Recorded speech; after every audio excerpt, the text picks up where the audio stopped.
அதே மருந்து மாத்திரையை தொடர முடியாது. ஏன்னா டயட் மாறி போகுது, ஆகாரம் சரியாக சாப்பிட முடியாது. ஃபீவரு, வாமிட்டிங், டைரியா அந்த மாதிரி இருக்கும்போது உடல் கண்டிஷனே மாறிடுது. அப்போது நம்ம டயட் ரெக்குயர்மெண்ட்டே குறைஞ்சிருது. நீங்கள் சாப்பிட்றதே குறைவாக லிக்விட் தான் சாப்பிடுவார், சாலிட் ஃபுட் எடுக்க மாட்டார்.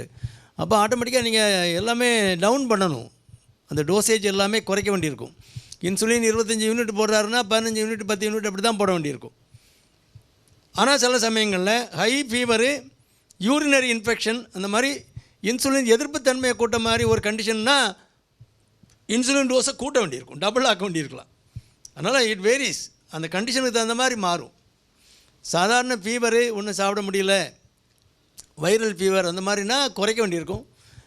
ஹெவி இன்ஃபெக்ஷன், அந்த சில டாக்ஸின்ஸ் இன்சுலின் எதிர்ப்புத்தன்மை இருக்கும், இன்சுலின் சரியாக வேலை செய்யாது. அந்த டாக்ஸின்ஸு அதனுடைய அந்த நச்சு பொருட்கள்லாம் உடலில் இருக்கும்போது, ஒரு பர்டிகுலர்லி யூரினரி இன்ஃபெக்ஷன் இருந்தால் நீங்கள் டோஸை கூட்ட வேண்டியிருக்கும். மானிட்டர் பண்ணிக்கணும், குளுக்கோமீட்டர் வச்சு மானிட்டர் பண்ணி, இப்போ காலையில் உள்ள டோஸு நீங்கள் இன்றைக்கி பார்க்குறீங்க 200 இருக்குது அப்படின்னா, அப்போ இன்றைக்கி நைட்டு போடக்கூடிய டோஸை கொஞ்சம் கூட்ட வேண்டியிருக்கும். சாப்பாட்டுக்கு மேலே உள்ளது கொஞ்சம் கூடுதுன்னா நாளைக்கு காலையில் உள்ள டோஸை கொஞ்சம் கூட்ட வேண்டியிருக்கும்.